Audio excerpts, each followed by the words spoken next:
حاجی دانشمند سے صوبائی جماعت لخوا تقدس حرم نبوی صلی اللہ علیہ وسلم شیلڈ چکم دنو حضرت مولانا سے وہ حضور اقدس کے پیش گئی.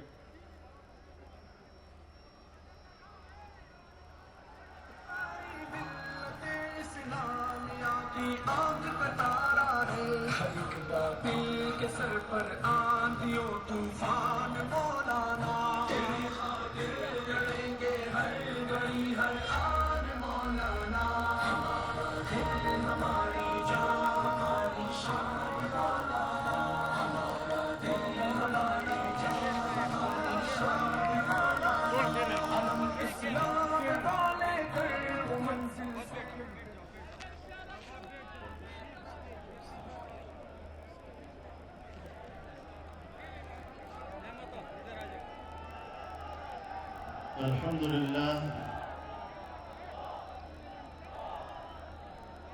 الحمد لله وكفى وسلام على عباده الذين اصطفى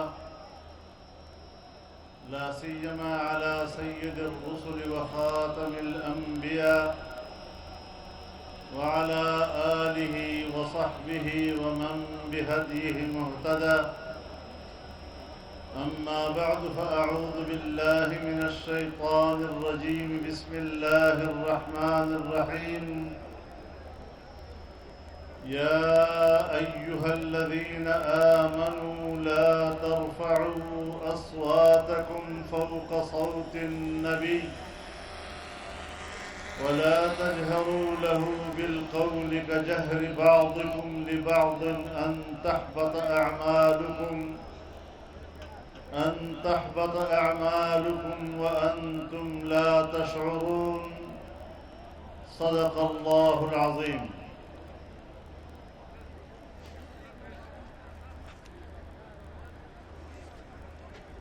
جناب صدر محترم، اکابر علماء امت، بزرگان ملت، شمع رسالت کے پروانوں،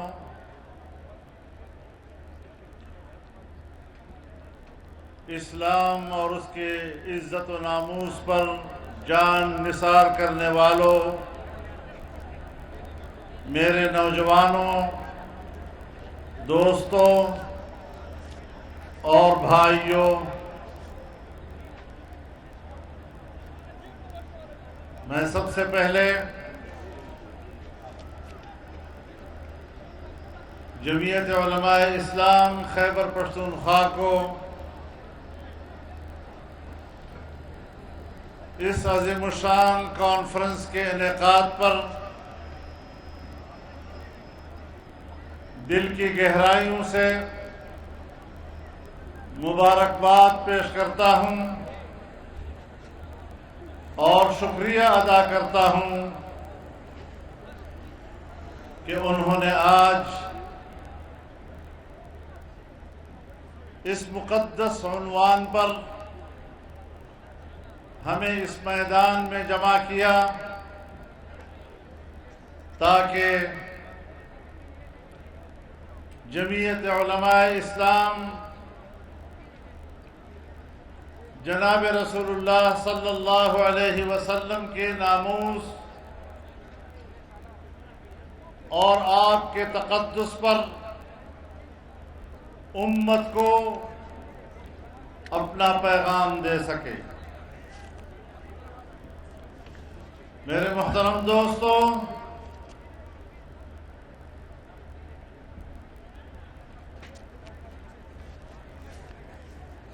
ہماری جماعت کو اللہ نے یہ خصوصیت نصیب کی ہے کہ اپنے 250 سالہ تاریخ میں اس نے آزادی، اسلام، حرمت رسالت، شرف انسانیت کا علم بلند رکھا ہے اور میرے اکابر نے، میرے اسلاف نے پہلے دن جو علم بلند کیا تھا، آج بھی وہ علم میرے جوان کے ہاتھوں میں ہے۔ ہر طرح کے حالات آئے، نشیب و فراز آئے، اتار چڑھاؤ آتا رہا، آزمائشیں آتی رہیں، لیکن پورے استقامت کے ساتھ میدان عمل میں پرچم نبوی کو جھکنے نہیں دیا۔ اور میرے دوستو، آج پھر وقت آ گیا ہے کہ ہم حرمت رسالت پر اپنی جان کی وفا کا عہد کر کے دنیا کو بتا دیں کہ یہ پرچم نبوی سربلند ہے اور انشاءاللہ سربلند رہے گا۔ آپ کو یاد ہوگا،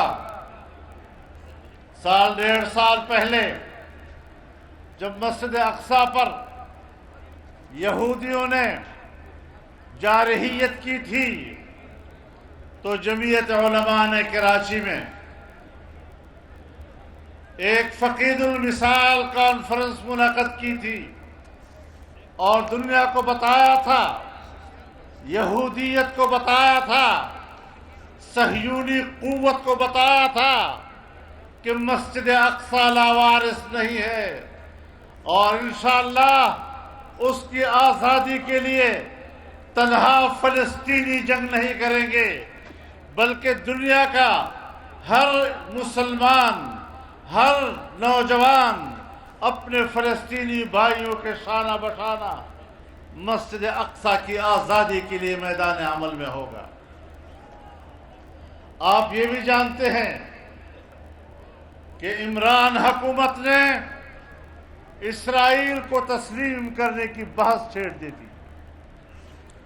آپ یہ بھی جانتے ہیں کہ اس کی حکومت کے آغاز میں اسرائیل سے طیارہ اڑا اور پاکستان میں اترا تھا۔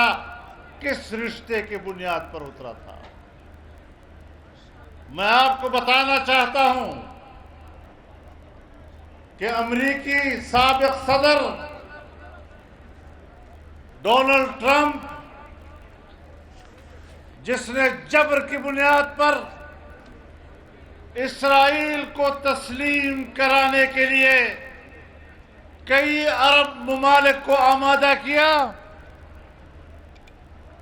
اس مہم میں عمران خان ٹرمپ کے ساتھ تھا۔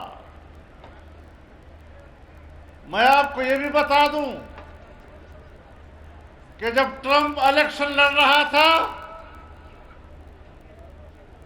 تو واشنگٹن میں پاکستانی سفارت خانے کو ٹرمپ کی انتخابی مہم کا مرکز بنا دیا تھا۔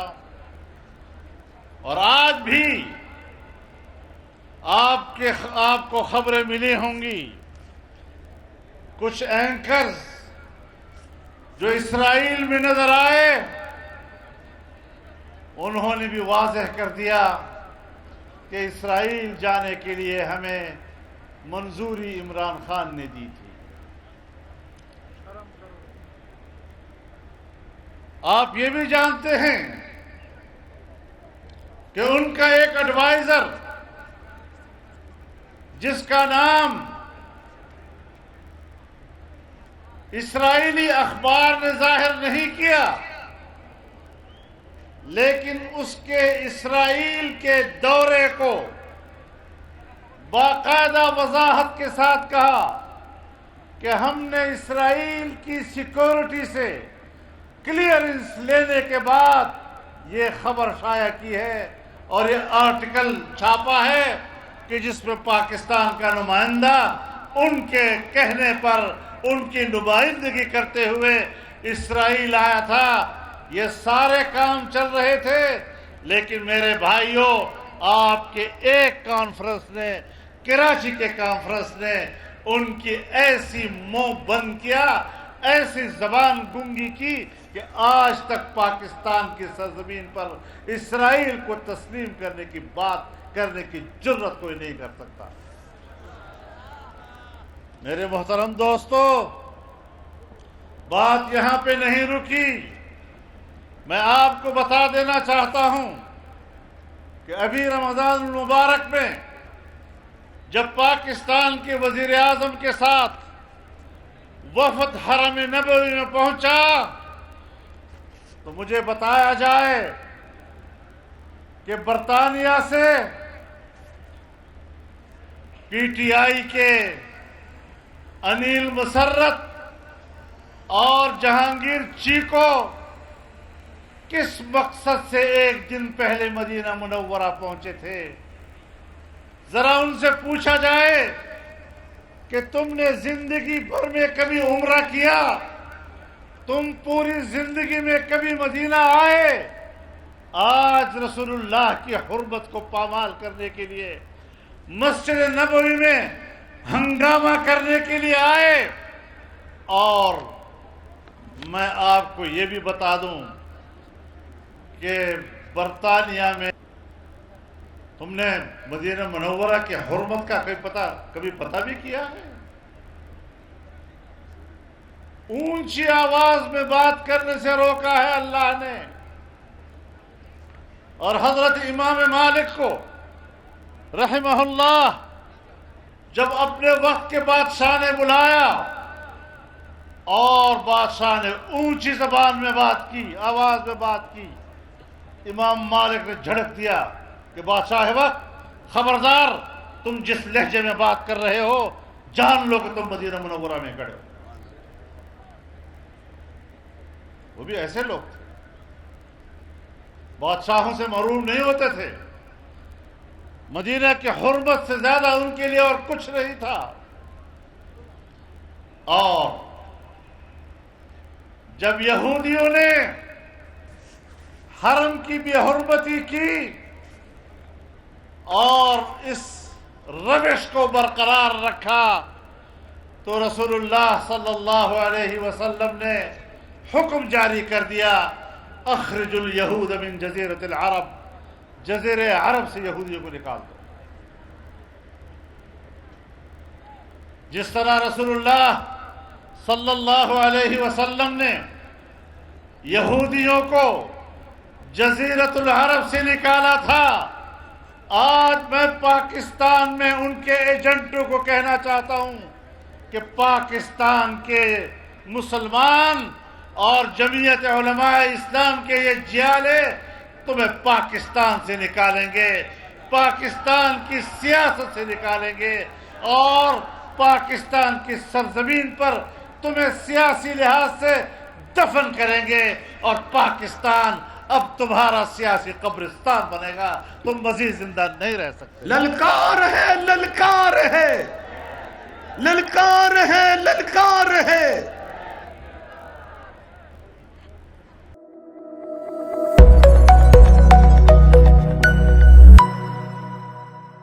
کام کو نہیں سمجھا. بات کرتے ہو ریاست مدینہ کی، اور ریاست مدینہ کچھ شکل بھی تمہاری لگتی ہے. ذرا اپنی شکلوں کو دیکھو اور پھر ریاست مدینہ کی بات کرو. یہ گندا اور غلیظ منہ اور رسول اللہ کا تقدس. یہاں کوئی سمجھوتا نہیں. میں اپنی عزت پر چشم پوشی کر سکتا ہوں. میں مجھے گالی دے دو، دیتے رہتے ہو، میں برداشت کرنے کے لیے تیار ہوں. لیکن عمران خان سن لو، اگر تم نے رسول اللہ کے ناموس کو چھیڑا ہے تو ہم بھی میدان میں نکلے ہیں، اس زبان کو گتھی سے کھینچنے کے لیے نکلے ہیں. ہم بغیر کسی ایجنڈے کے میدان میں نہیں آئے.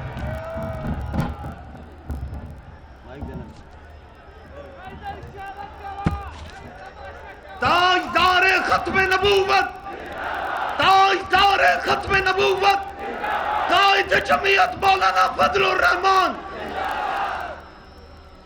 خبردار سن لو، ایسی جرت تم نے کی، بخدا تمہیں میدان میں گاجر مولی کی طرح کاٹ کر رکھ دیں گے. ہم بڑے برداشت کے لوگ ہیں، بڑے تحمل کے لوگ ہیں، لیکن ناموس رسالت پر بفر جانے والے لوگ ہیں، وہاں پر برداشت اور تحمل کی حدیں ختم ہو جاتی ہیں۔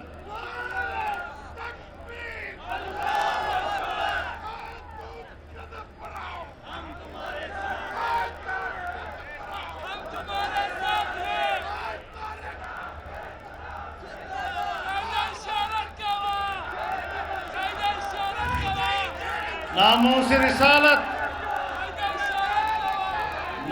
رسالت وہ واضح عنوان ہے جس پر ماں باپ قربان کیے جا سکتے ہیں، جس پر بیٹے اور اولاد کو قربان کیا جا سکتا ہے، جس پر پورے خاندان کو قربان کیا جا سکتا ہے۔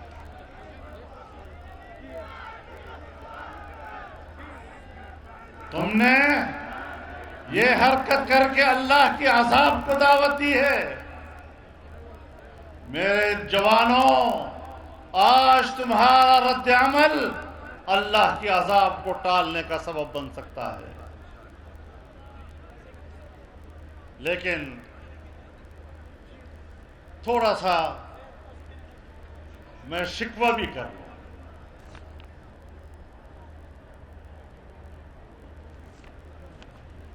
ناموس رسالت کی توہین کے ارتکاب پر کہا گیا کہ توہین مذہب پر کوئی مقدمہ دائر نہیں کیا جا سکتا۔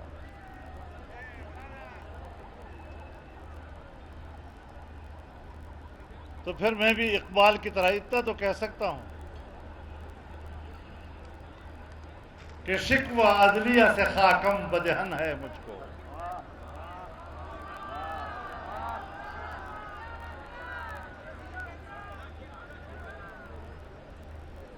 مانا کہ واقعہ سعودی عرب میں ہوا ہے،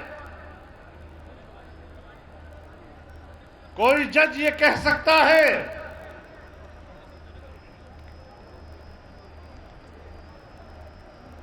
کہ وہاں کا واقعہ پاکستان کے دائرہ اختیار میں نہیں،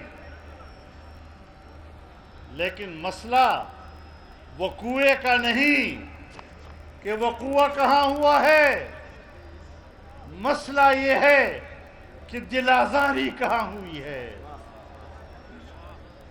دل آزاری پورے کرۂ ارض میں امت مسلمہ کی ہوئی، دل آزاری پاکستان کے مسلمان کی ہوئی، اور دل آزاری کرنے والا وہاں پاکستانی تھا۔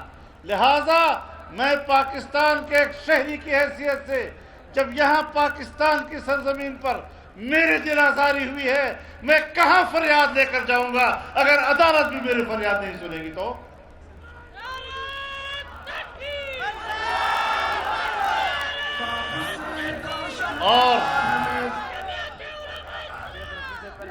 اور میں یہ بھی کہہ دینا چاہتا ہوں کہ رسول اللہ صلی اللہ علیہ وسلم، آپ کا تقدس،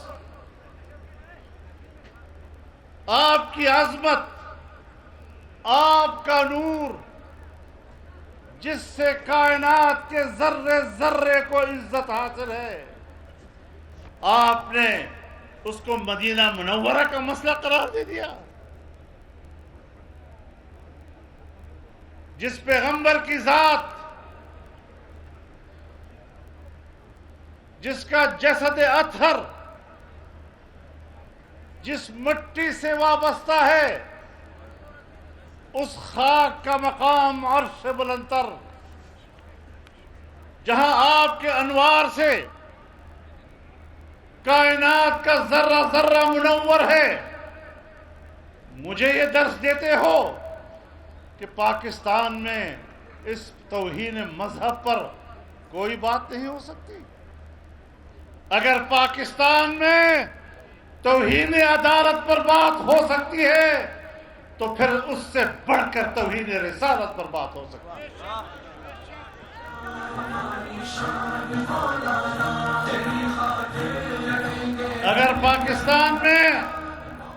اگر پاکستان میں بانی پاکستان کی عزت پر بات ہو اور قانون حرکت میں آتا ہے، اگر پاکستان میں افواج پاکستان پر تنقید ہو اور قانون حرکت میں آتا ہے، اگر پاکستان میں عدلیہ پر تنقید ہو اور قانون حرکت میں آتا ہے، تو جناب رسول اللہ صلی اللہ علیہ وسلم بانی پاکستان سے بھی مقدم ہے، عدلیہ سے بھی مقدم ہے، فوج سے بھی مقدم ہے، مجھ سے بھی مقدم ہے، اور کوئی دنیا کا بڑی سے بڑی شخصیت، بڑا سے بڑا ولی، سارے دنیا کے صحابہ کرام اور ساری دنیا کے انبیاء کرام جمع ہو جائے، میرے پیغمبر کے مقام کو نہیں پہنچ سکتے۔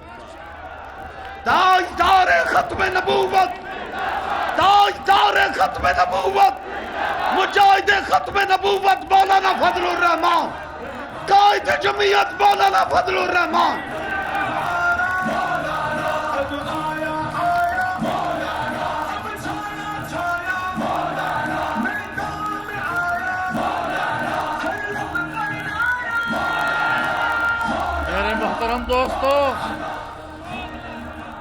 میرے محترم دوستو، 3.5 سال، پونے 4 سال تک، 3.5 پونے 4 سال تک تم نے جس طرح کی حکومت کی، جس طرح تم نے یہودی لابی کے لیے کام کیا، جس طرح تم نے ٹرمپ کے ساتھ مل کر اسرائیل کو تسلیم کرنے کی مہم چلائی، جس طرح سے آپ نے اسرائیل میں اپنے نمائندے بھیجے، اور پھر جب پاکستانی سفارت خانے کو آپ ٹرمپ کی انتخابی مہم کا مرکز بنائیں گے، پھر آپ جو بائیڈن سے یہ گلہ کرتے ہیں کہ وہ مجھے فون۔ امریکہ کی داخلی سیاست میں آپ نے پاکستانی سفارت خانے کے کیوں ملوث کیا تھا؟ اب کہتے ہیں میں امریکہ کے خلاف ہوں۔ ہم تمہیں نہیں جانتے، تمہاری اصلیت کو جانتے ہیں، تمہارے خمیر کو ہم جانتے ہیں، تمہارے خبث باطل کو ہم جانتے ہیں۔ کہتے ہیں جلسے کر رہا ہے، میں نے کہا ٹھیک ہے جلسے کر رہا ہے، اللہ کی حکمت ہر چیز میں ہوتی ہے۔ ہم نے کہا دھاندلی کر کے آیا ہے، ہم نے کہا اس کو حکومت کرنے کا حق نہیں، لیکن حکومت آنے سے پہلے جس طرح دنیا نے اس کو اٹھایا، بی بی سی اور وائس آف امریکہ نے آسمان کی قلابیں ملائیں اور ایسی شخصیت کے طور پر اس کو پیش کیا جیسے اگر ویژن ہے تو یہی، شخصیت ہے تو یہی، تبدیلی لائے گا تو یہی سب سے بڑا ایک آئیڈیل شخصیت۔ اللہ کی حکمت تھی کہ 3.5 سال اس کو موقع دیا اور پتہ چل گیا کہ یہ کتنا نااہل نالائق بچہ ہے۔ تمہاری نااہلیت کو اللہ نے اجاگر کرنا تھا، تمہاری نالائقی دنیا کے سامنے واشگاف کرنی تھی، تمہاری نااہلیت کو دنیا کے سامنے تشتبام کیا کہ تم ملک نہیں چلا سکے۔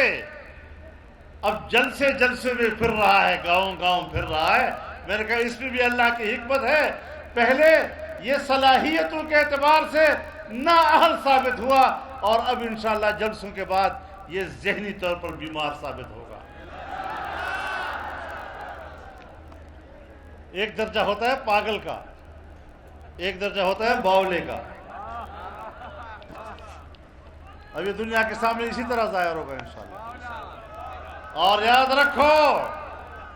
یاد رکھو میں بتانا چاہتا ہوں کہ اب یہ سیاسی لحاظ سے ایک لاش ہے، لاش، اور میں ان کے پیروکاروں کو بھی بتانا چاہتا ہوں، اور اگر کہیں کسی ادارے کے اندر کوئی آنٹی کو تکلیف ہے، کسی گھر میں کسی اشرافیہ کو تکلیف ہے، ان کو بھی بتانا چاہتا ہوں کہ 1 کروڑ لوگ بھی اگر لاش کے اوپر کھڑے ہو جائے تو اس کو زندہ نہیں کر سکیں گے۔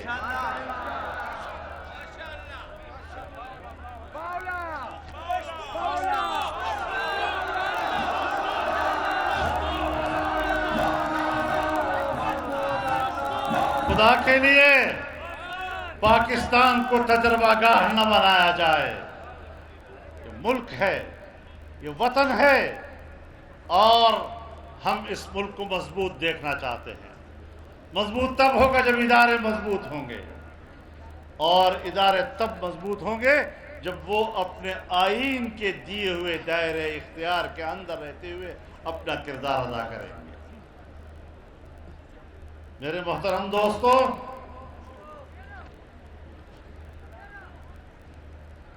جلسے کرتا ہے تو آپ نے زبان سن لی اس کی. جو زبان اس نے استعمال کی کسی کی بیٹی کے بارے میں، اپنی حلال بیٹی ہوتی تو کسی کی حلال بیٹی کے بارے میں ایسی بکواس نہ کرتا.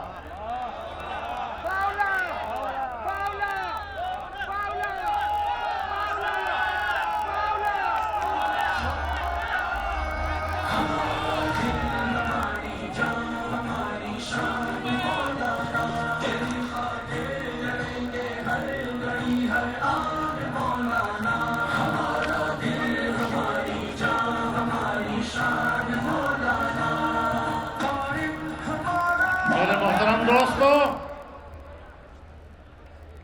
ہم پرامن لوگ ہیں، ہم سیاسی لوگ ہیں، ہم ملک کو مستحکم دیکھنا چاہتے ہیں. تم سے اقتدار کیا چھینا کہ تم نے پاکستان میں رمضان کے تقدس کو بھی نہیں دیکھا. تم نے ہمارے پشتونخوا صوبے میں اپنے اقتدار کے نشے میں مساجد پر حملے کیے. مساجد کے اندر بیٹھے ہوئے قرآن کریم کی تلاوت میں مصروف علماء کی داڑیاں نوچی. تمہیں شرم نہیں آئی اس وقت؟ تم نے ہمارے علماء پر گولیاں چلائیں، ان پر حملے کیے، ہم نے برداشت کیے. ہم پاکستان میں خونی جنگ نہیں چاہتے. یہ آپ کی زبان ہے، آپ کہتے ہیں خونی الیکشن ہوں گے، ابھی خونی سیاست ہوگی. تو میں نے رانا ثناءاللہ تو کر لو، حکیم ثناءاللہ صاحب.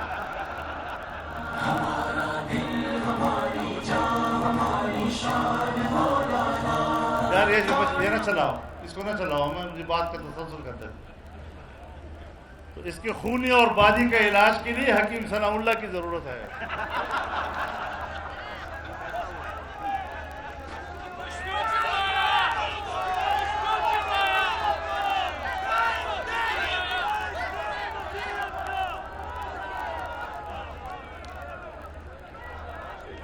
پتہ ہے بیمارے مانے حکیم سے خب ہوئی.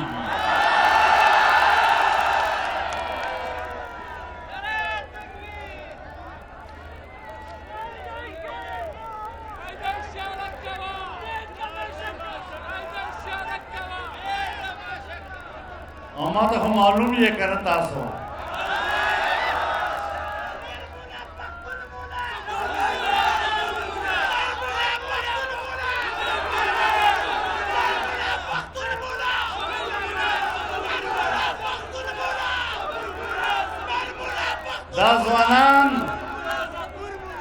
دا زوانان دوی ته اشتعال مور کوي.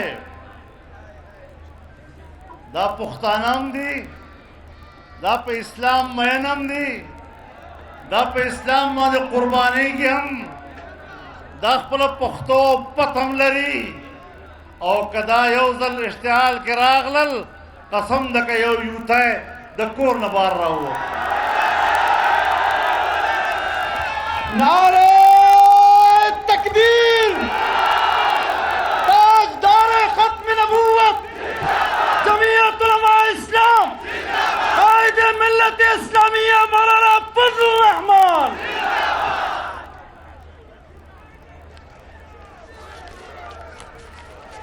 ماں محترم اور میرے بھائیوں، بڑا کہتے رہے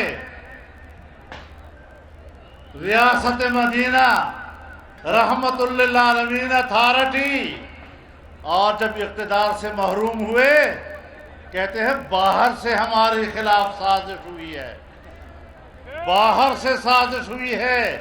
تو میں بتانا چاہتا ہوں پی ٹی آئی نے باقاعدہ اقوام متحدہ کو خط لکھا ہے کہ پاکستان کے اندر ناموس رسالت کا قانون امتیازی قانون ہے اور اس کو ختم کرنے کے لیے اقدامات کرو۔ تم نے خط لکھا ہے، تم نے اقوام متحدہ کو دعوت دی ہے کہ پاکستان کے اندر ناموس رسالت کے خلاف، اس قانون کے خلاف آپ اقدامات کریں۔ تم نے محنت کی، قادیانیوں کے ساتھ وعدے وعید کیے کہ قادیانیوں کی غیر مسلم اقلیت کا شق آئین سے نکالا جائے۔ یہ تمہاری کارستانیاں ہیں۔ تم نے آئین سے اسلامی دفعات کو نکالنے کی سازشیں کی، تم اس میں ناکام ہو گئے۔ اور میرے ساتھیوں، جمعیت علماء اسلام کے جیالوں، جوانوں، سرفروشوں، آپ نے 3 سال، 3.5 سال سڑکوں پہ کھڑے ہو کر، میدانوں میں آ کر پاکستان کی اسلامی شناخت اور آئین کے اسلامی دفعات کا تحفظ کیا ہے، اور ان کو آپ نے اپنے ایجنڈے میں کامیاب نہیں ہونے دیا۔ میں اس پر آپ کو مبارکباد پیش کرتا ہوں۔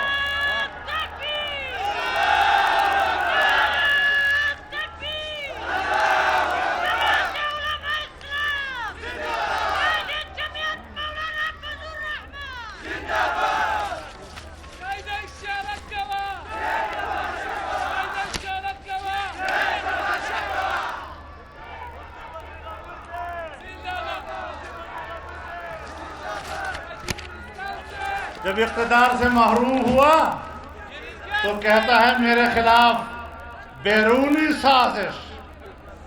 کون سا بیرونی سازش؟ ایک خط لہرایا، کاغذ، خط نہیں تھا، کاغذ۔ اب کاغذ میں کیا لکھا ہے ابھی تک پتہ نہیں چلا۔ جب دنیا نے کہا تم جھوٹ بول رہے ہو، اس کاغذ میں کچھ نہیں، تو اگلے دن بیان دیا کہ مجھے جولائی میں پتہ چل گیا تھا کہ نون لیگ میرے حکومت کے خلاف سازش کر رہی ہے۔ تو میں نے کہا یہ عجیب بات ہے، 1 مہینہ پہلے باہر سے سازش ہو رہی تھی، اب وہ بیانیہ تبدیل کر کے نئے بیانیہ کی طرف چلا گیا، کہتے ہیں یہاں میرے خلاف سازش ہو رہی تھی۔ اور بھائی سازش نہیں ہو رہی تھی، ہم علی الاعلان میدان میں تھے تمہاری حکومت کا خاتمہ کرنے کے لیے، اور خاتمہ کر کے رہے ہیں۔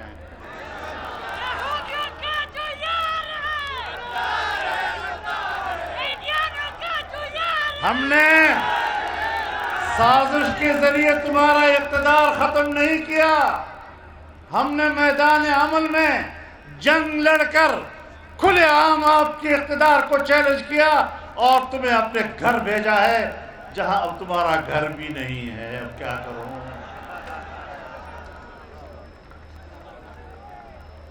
جائیں تو کہاں جائیں؟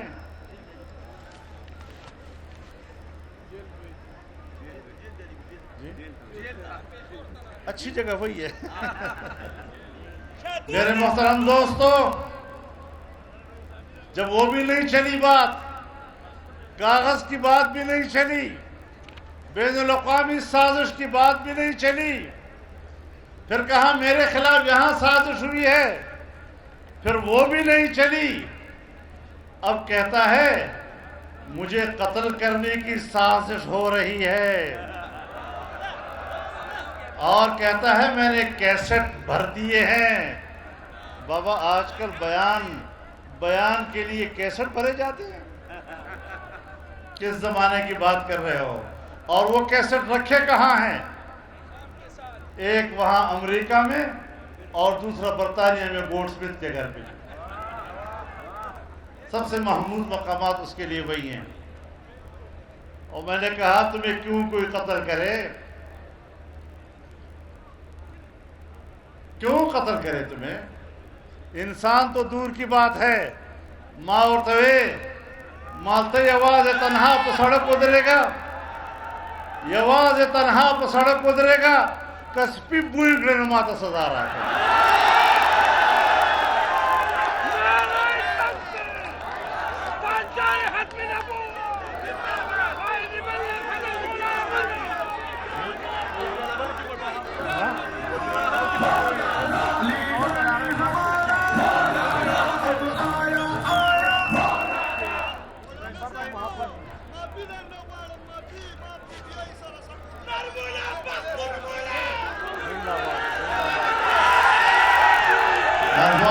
امام بیجائی سر تعلق کو دینا پر توبہ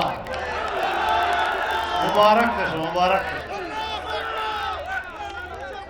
اودا سے ندا وزیر اعظم ہاؤس نووت لے نو بنی گالا کے انزین نمو میں دلت پہ خور کے ناس سے پٹ پغلا باندھے دماغ تو پتا دا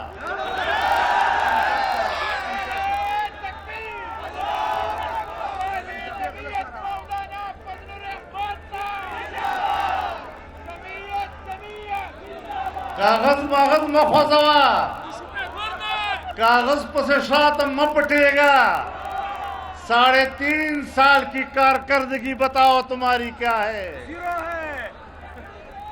کاغذ کے پیچھے چھپنے کی کوشش کرتے ہو تم نے پاکستان کی معیشت کو تباہ کیا اور میں اس قوم سے کہتا رہا ہوں اس قوم سے بارہا میں نے یہ بات کی ہے کہ امریکہ دنیا میں جغرافیائی تبدیلی چاہتا ہے اور جغرافیے کو تبدیل کرنے کے لیے سب سے پہلا کام سیاسی عدم استحکام ہوتا ہے اور اس کے بعد اقتصادی اور معاشی عدم استحکام ہوا کرتا ہے چنانچہ پاناما آیا تو اس ملک میں سیاسی عدم استحکام پیدا کیا گیا اور عمران خان کے ذریعے معاشی عدم استحکام پیدا کیا گیا تاکہ ملک کو توڑ دیا جائے یہ جغرافیے کو تبدیل کرنے کا امریکی ایجنڈے پر کام کرتا رہا ہے اور میں آپ کو بتاؤں جب یہ اقتدار میں نہیں آیا تھا تو اس وقت کہا کشمیر کو 3 حصوں میں تقسیم کرنا چاہیے دنیا کو قوم کو یہ تاثر دے رہا تھا جیسے میں بڑا ویژن رکھتا ہوں حالانکہ یہ اقوام متحدہ کی قراردادوں کی نفی تھی جو کشمیر کے مسئلے پر پاکستانی موقف کی اساس اور بنیاد ہے اور 3 حصوں میں تقسیم کر دیا نا انڈیا والا مودی کے حوالے کر دیا اس مودی کے حوالے کیا کہ ابھی اس کا الیکشن چل رہا تھا اور اس نے کمپین چلائی خدا کرے مودی کامیاب ہو کشمیر کا مسئلہ حل ہو جائے گا بھائی ٹرمپ کے کمپین تم چلا رہے ہو مودی کا کمپین تم چلا رہے ہو اور اپنے پتہ نہیں اب سابق ہے یا ابھی ہے تمہارا سالہ جو ایک مسلمان کے مقابلے میں لندن میں الیکشن لڑ رہا تھا اس یہودی کے لیے کمپین چلانے کے لیے تم براہ راست لندن چلے گئے تھے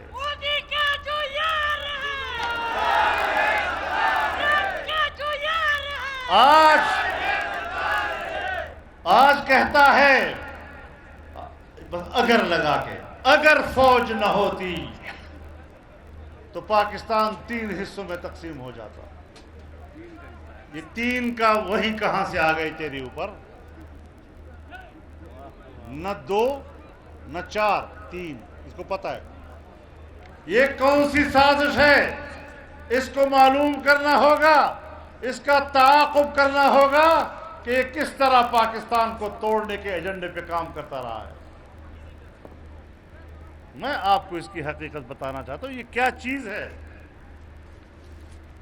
کس کے ایجنڈے پہ کام کر رہا ہے بس یہی ایک نام چور چور چور چور بس یہ ایک ہی نعرہ چور چور اور چور چور اب مجھے بتائیں نواز شریف چور شہباز شریف چور زرداری چور اس چور پر چین کیوں اعتماد کرتا ہے اس کو پیسے دیتا ہے اس چور پر سعودی عرب کیوں اعتماد کرتا ہے ان کو پیسے دیتا ہے ان چوروں کے اوپر امارات کیوں اعتماد کر کے پیسے دیتا ہے ان چوروں کے اوپر IMF کیوں اعتماد کرتا ہے؟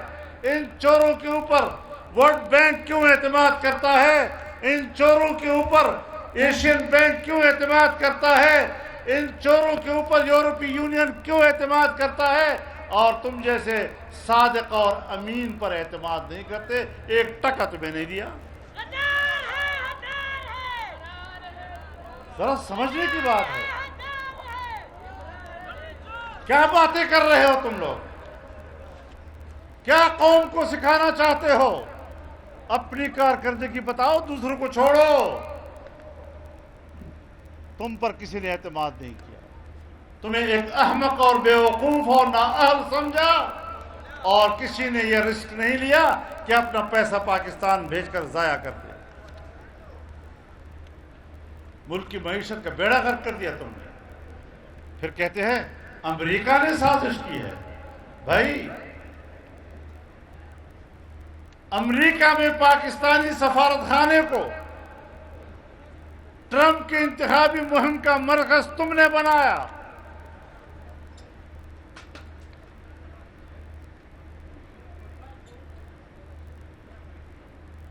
پندرہ امریکی اور یورپی شہری تمہارے کابینہ میں تھے. پاکستان کی تاریخ میں پہلی مرتبہ اسٹیٹ بینک کا گورنر ایک امریکی شہری کو تم نے بنایا. پھر بھی امریکہ کے ایجنٹ اور ہیں اور تم نہیں ہو. حساب کتاب کرتے ہیں، میدان میں کھڑے ہیں. آپ کو 300 پولیس، FC، رینجر کی سیکورٹی حاصل ہے. ہم تو کھلے میدان میں کھڑے ہیں، کھلے میدان میں آپ سے بات کر رہے ہیں. اب گالیوں پہ اتر آئے ہو جب ہماری بات کا جواب نہیں ملتا تمہیں. ہمارے دلائل کی بات کرو. تم قوم کو مطمئن نہیں کر سکتے. پاکستانی پیسہ کہاں پہنچا دیا تم نے؟ میں آپ کو ایک بات بتانا چاہتا ہوں.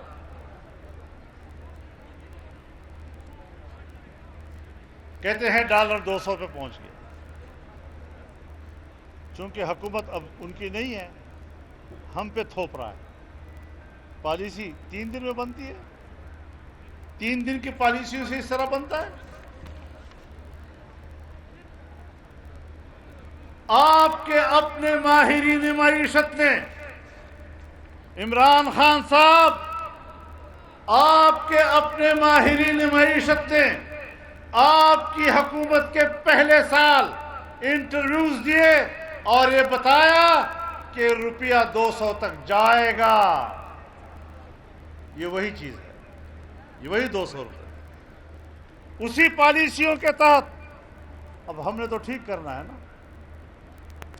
ہم نے تو پاکستانی معیشت کو بہتر بنانا ہے. لیکن یہ بتاؤ کہ تمہارے 4 سال کی گند کو ہم 4 دنوں میں صاف کیسے کریں گے؟ گند بچھانا تو ایک لمحے میں ہو سکتا ہے، صفائی تو وقت لیتا ہے. تم نے جو گند کیا ہے پاکستان میں، تم نے جو معیشت کو تباہ کیا ہے، دنیا میں یا ایک مسلم دنیا ہے یا غیر مسلم دنیا ہے. مسلم دنیا میں پاکستان کا قریب ترین دوست سعودی عرب ہے، اور غیر مسلم دنیا میں پاکستان کا قریب ترین ملک چین ہے.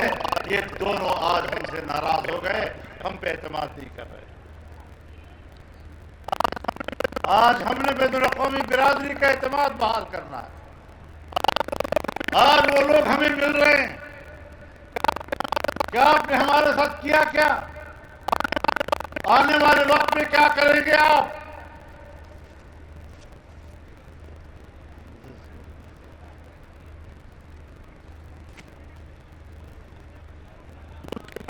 ملک کی معیشت کو تباہ و برباد کر بین الاقوامی برادری میں آپ نے ہمیں تنہا کر دیا. اور اب تم ایک فتنہ ہو. فتنہ وہ ہوتا ہے جو اپنے غلط عقیدے اور نظریے پر اپنے پیروکار پیدا کر لیتا ہے۔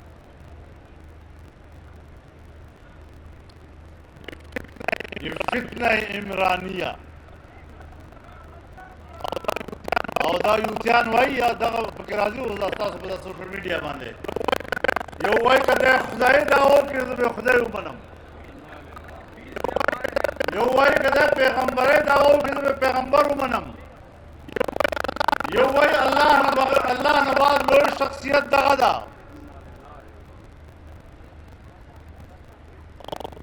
اور بد اخلاقی خبر کو قول ہے رسول پر سٹیج باندھے۔ یہ کوئی بات ہے؟ جنتا خدری کی یو دا بارے خبر باندھے درود وائی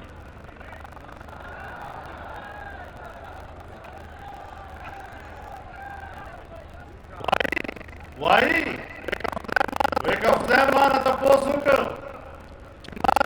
چما دیر نک مذہب وائم چھے ما دن خو تحریک انصاف دا جب جاہل بشیر دنیا کے پیدا کے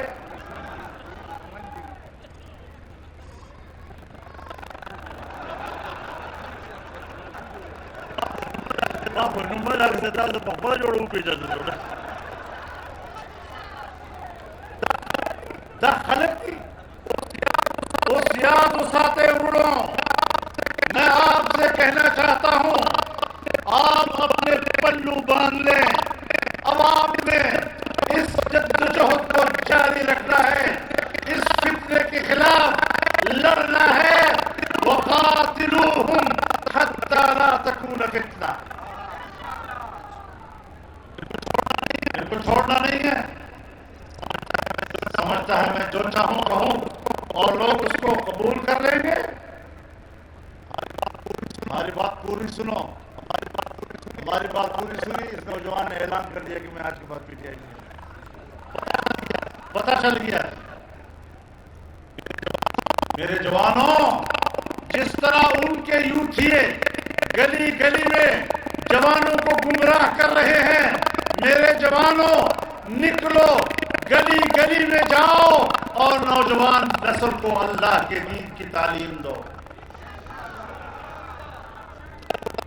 خلق توائی وہ اللہ کو پیغام را لے گا تو پیغمبر کو خلق ترساو تاسو په زما پیغام خلق ترساوي دا سړی زوی دا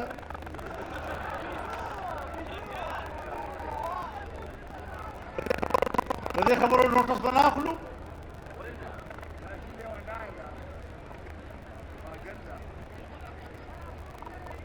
ہاں میں ایک بات ضرور کہنا چاہتا ہوں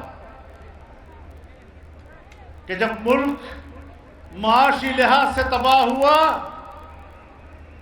اور ایسے حالات میں ملکوں کے اندر بغاوتیں آ جاتی ہیں، صوبوں میں بغاوتیں آتی ہیں، علاقائیت کے نعرے بلند ہوتے ہیں، قومیت کے نعرے بلند ہوتے ہیں، پاکستان کے سیاستدانوں نے مل کر قوم کو ایک پلیٹ فارم پر رکھا، اور میں قوم کو سلام پیش کرتا ہوں کہ کہیں سے بغاوت نہیں آئی، اور پوری قوم نے عمران کے مقابلے میں اپنے ملک سے وفا کا عہد کیا اور اپنے ملک کے ساتھ قائم رہ گئے۔ میرے محترم دوستو، ہم نے یہ جنگ لڑنی ہے اور اپنی شرافت کے ساتھ لڑنی ہے۔ ہمیشہ داعی کا لب و لہجہ بڑی حکمت اور شائستہ انداز گفتگو کا ہوا کرتا ہے، منکر جو ہے وہ گڑبڑ کرتا ہے۔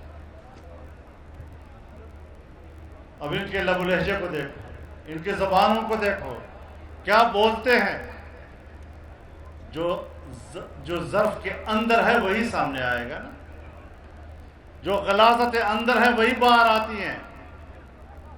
الحمدللہ آج سب چیزیں دنیا کے سامنے آ رہی ہیں۔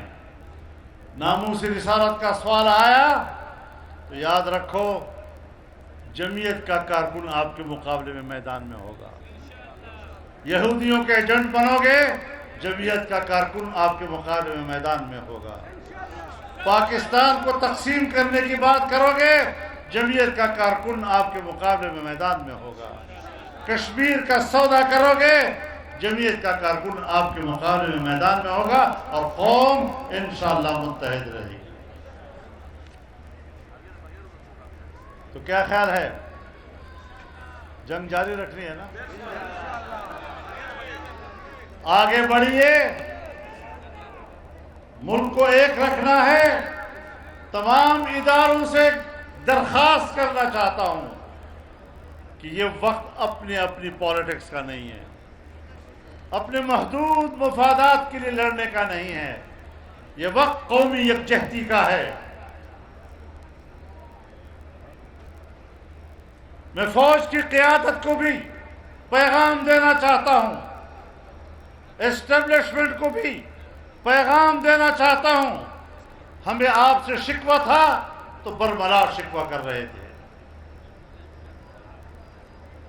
ہم نے بات چھپائی نہیں ہے کبھی۔ لیکن اگر آج آپ اپنے آئینی دائرہ کار میں اپنے فرائض کی طرف جانا چاہتے ہیں تو ہم آپ کے ساتھ کھڑے ہوں گے۔